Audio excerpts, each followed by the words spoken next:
नमस्कार बच्चों, स्वागत है आपका हिंदी कपल चैनल में। आज हम पढ़ेंगे 12वीं कक्षा की हिंदी, जिसमें हम पढ़ेंगे अंतरा पुस्तक में संकलित रघुवीर सहाय जी द्वारा लिखी गई कविता तोड़ो। पहले इसका परिचय पढ़ेंगे, फिर इसकी प्रसंग सहित व्याख्या, फिर इसके प्रश्न उत्तर करेंगे। तो चलिए शुरू करते हैं कविता का परिचय। इस कविता में कवि मनुष्य को पुकार कर कहता है कि वे उन पत्थरों और चट्टानों को तोड़ डालें जो पृथ्वी की कोमलता और उपजाऊ शक्ति को दबाए हुए हैं। कवि मनुष्य को यह संदेश देना चाहता है कि मनुष्य अपने मन पर रखे अंधविश्वासों, रूढ़ियों, बंधनों, ऊब और खींच के पत्थरों और चट्टानों को चेतना के द्वारा हटाकर अंदर दबी हुई सृजनात्मक शक्ति को बाहर निकालकर अपने जीवन में रस को प्राप्त कर सकता है और आगे बढ़ सकता है। चलिए इसका प्रसंग देखते हैं। प्रस्तुत पद्यांश रघुवीर सहाय जी द्वारा रचित कविता तोड़ो से लिया गया है। इसमें कवि ने मनुष्य को रूढ़ियों और बंधनों को तोड़कर आगे बढ़ने की प्रेरणा दी है।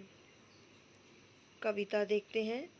तोड़ो तोड़ो तोड़ो ये पत्थर, ये चट्टाने, ये झूठे बंधन टूटे तो धरती को हम जाने। सुनते हैं मिट्टी में रस है जिससे उगती दूब है, अपने मन के मैदानों पर व्यापी कैसी ऊब है, आधे आधे गाने। दूब का अर्थ है घास और व्यापी का अर्थ है फैली। व्याख्या देखते हैं। कवि कहते हैं कि हमें इन चट्टानों पत्थरों को तोड़ डालना चाहिए। पत्थरों और चट्टानों को तोड़कर ही इनके नीचे छुपी धरती की नरमाई और गरमाई को हम महसूस कर सकेंगे। उसी प्रकार हमारे जीवन में झूठे बंधन, रूढ़ियाँ और अंधविश्वास होते हैं। हमें उन्हें अपनी चेतना से तोड़ देना चाहिए, तभी हम अपने अंदर छुपी हुई सृजनात्मक शक्ति को पहचान सकते हैं और जीवन रस को प्राप्त कर सकते हैं।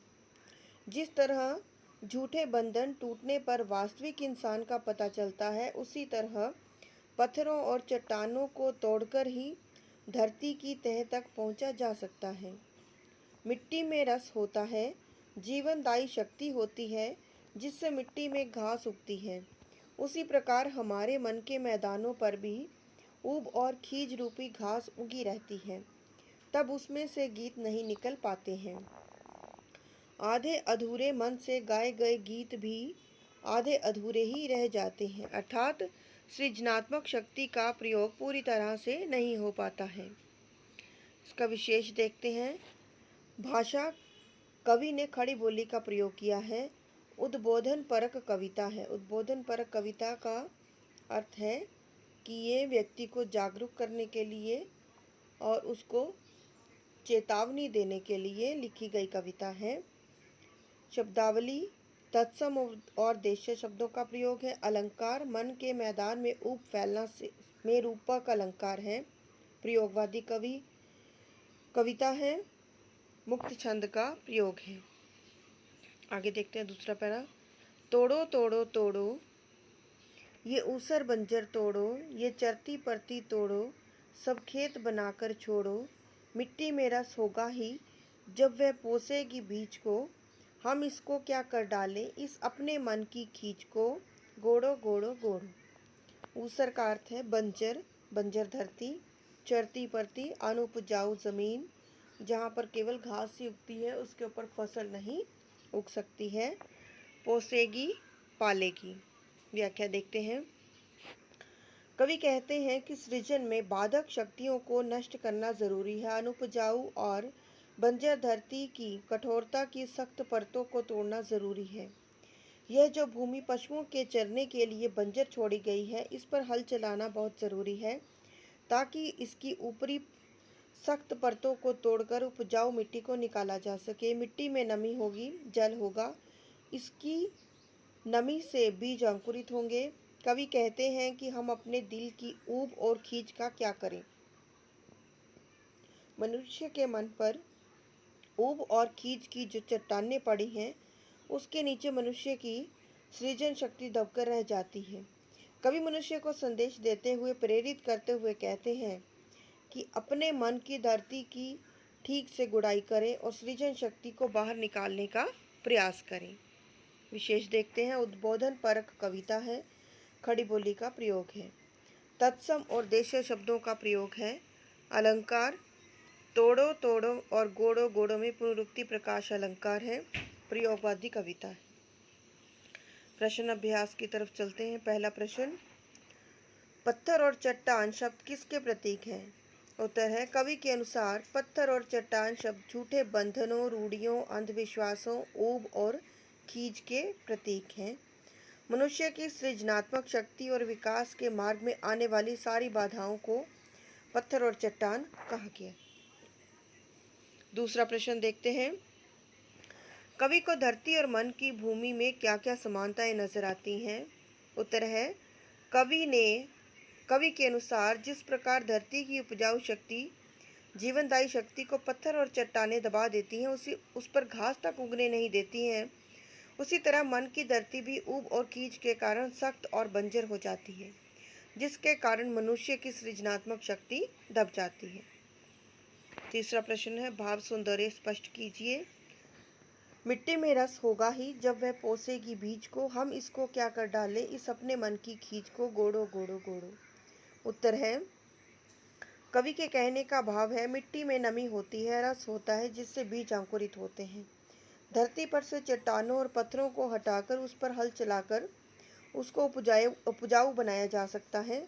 उसी प्रकार मन की धरती पर ऊब और खींच की परत को तोड़कर उसके अंदर की सृजनात्मक शक्ति को बाहर निकाला जा सकता है। चौथा प्रश्न है, कविता का आरंभ तोड़ो तोड़ो तोड़ो से हुआ है और अंत गोड़ो गोड़ो गोड़ो से। विचार कीजिए कि कवि ने ऐसा क्यों किया। उत्तर है, कविता के आरंभ में तोड़ो शब्द से तात्पर्य धरती को समतल बनाने के लिए उस पर पड़ी चट्टानों और पत्थरों को तोड़ने की बात की गई है, ताकि धरती के अंदर की नमी और उपजाऊ शक्ति को ऊपर लाया जा सके। कविता के अंत में गोड़ो शब्द से तात्पर्य मन की भूमि पर छाई हुई ऊब और खींच की चट्टानों को हटाकर मन की सृजनशील शक्ति को बाहर निकालने के लिए उसे चेतना द्वारा गुड़ाई करने की बात कही है, ताकि मनुष्य अपने मन के भावों और विचारों को बाहर निकालकर नए गीतों का सृजन कर सके। अगला देखते हैं, पांचवा प्रश्न, ये झूठे बंधन टूटे तो धरती को हम जाने। यहाँ पर झूठे बंधनों और धरती को जानने से क्या अभिप्राय है? उत्तर, कवि के अनुसार झूठे बंधनों से अभिप्राय धरती की उपजाऊ शक्ति को समाप्त करने वाले पत्थरों और चट्टानों से है। धरती की नमी और उर्वरा को बाहर निकालने के लिए इन चट्टानों और पत्थरों को तोड़ने की बात की है, ताकि धरती का वास्तविक रूप पहचाना जा सके। उसी प्रकार मनुष्य के मन की धरती पर ऊब और खींच रूपी पत्थर और चट्टानें होती हैं, जिससे मन की कोमलता, सृजनात्मक शक्ति नष्ट होती है। मानव मन पर पड़े इन पत्थरों और चट्टानों को हटाने की बात कवि ने की है, ताकि मनुष्य के भावों और विचारों को बाहर निकालकर सृजनात्मक शक्ति के द्वारा नए गीतों की रचना की जा सके।